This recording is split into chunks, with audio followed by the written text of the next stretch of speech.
You ever watch a movie that people just shit on? Maybe it's critics, maybe it's the audience, but there's something about the film that when you bring it up, someone in the room goes, ugh, and you can't understand it. How did this person not like this? Am I crazy for liking it? No, it's the others who are wrong. So after doing 3 videos of movies I hate that everyone loves, I'm inverting it. I'm flipping it on its head. And yes, I'm aware that a lot of people don't necessarily hate these movies, but hate sells. And every movie on this list has been shit on to some degree, either by critics or by the audience. So here are some movies I love that everyone else hates. A lot of Michael Bay's early stuff. Yes, I'm lumping all of his movies into one entry, because he's basically one entry. There are a few people in Hollywood whose names carry more disdain than Michael Bay. They like to say, oh, his movies are just B-grade action flicks with explosions, product placement, dumb one-liners, etc., etc., and look, I'm not defending all of his movies. As a matter of fact, I don't think I've seen a single one of his movies post-Transformers. And Transformers was a bad movie. I don't know how this guy made a Transformers movie where you can't see what's happening when the Transformers are fighting.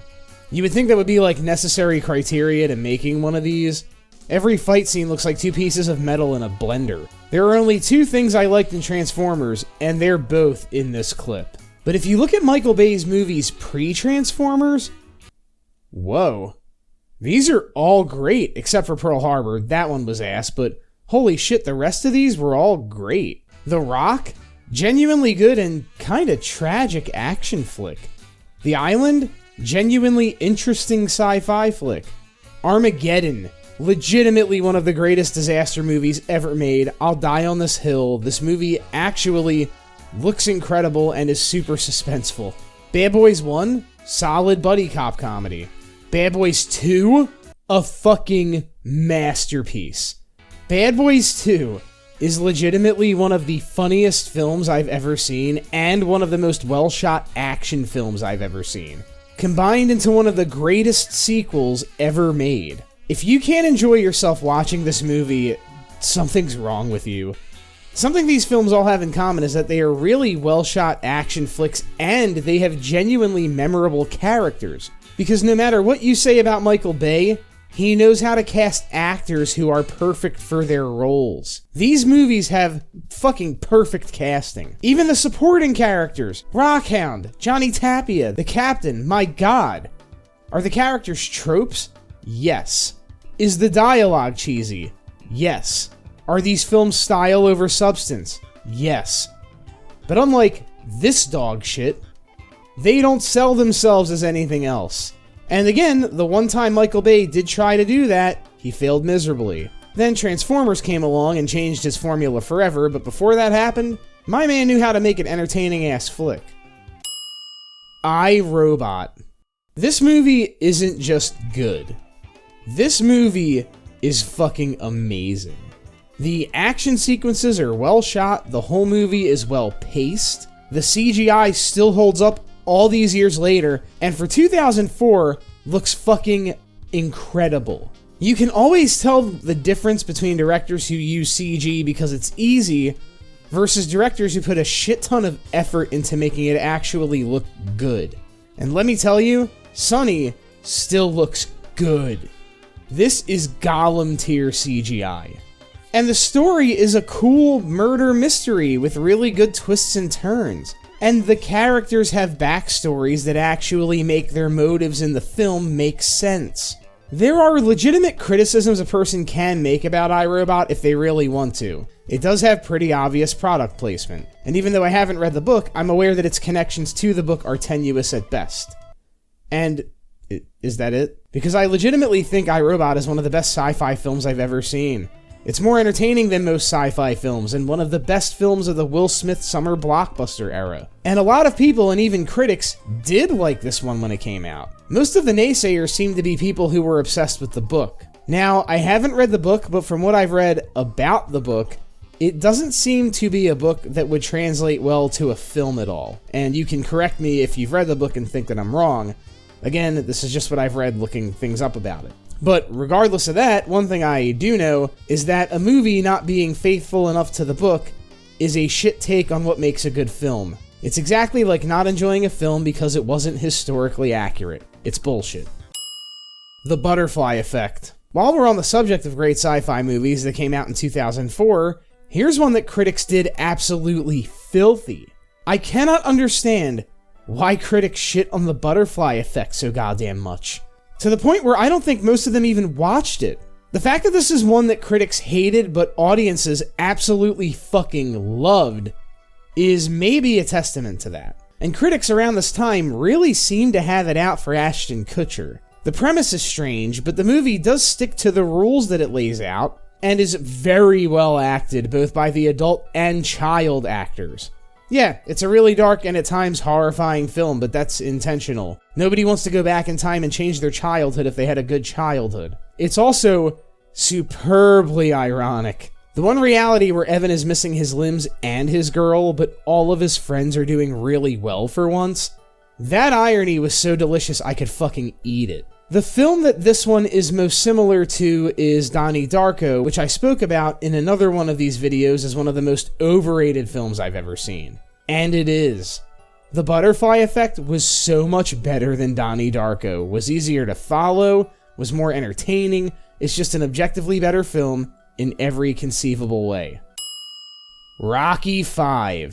Rocky V is a good movie. It's not the best Rocky movie, but it's a good movie. 4 was so different than all of the movies that had come before it that I actually liked having another Rocky movie take place in Philly.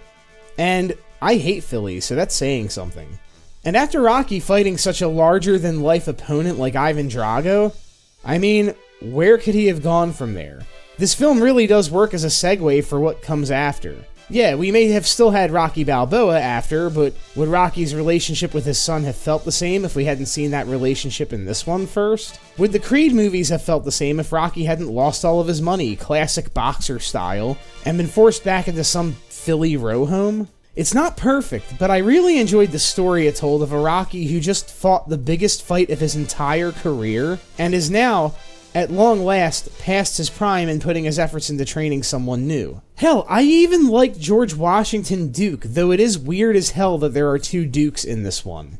But come on, sometimes you just gotta have a character who's easy to hate in a movie like this. The newly filmed flashbacks with Nikki felt like a sincere goodbye to Burgess Meredith, who Stallone probably figured wasn't going to make it into Rocky VI at this point. Even the subplot of Rocky having more in common with boxers than his own son is an interesting one. And as for Rocky losing his fortune, Rocky isn't the smartest guy in the world, and I could see him getting talked into giving Paulie control of his finances. And Paulie is aggressively incompetent. I could totally see that happening in real life to a guy like Rocky. Not to mention, the street fight rules. Everything about that scene from... My ring's outside. Yeah. To... Zooming for what? Fucking rocks.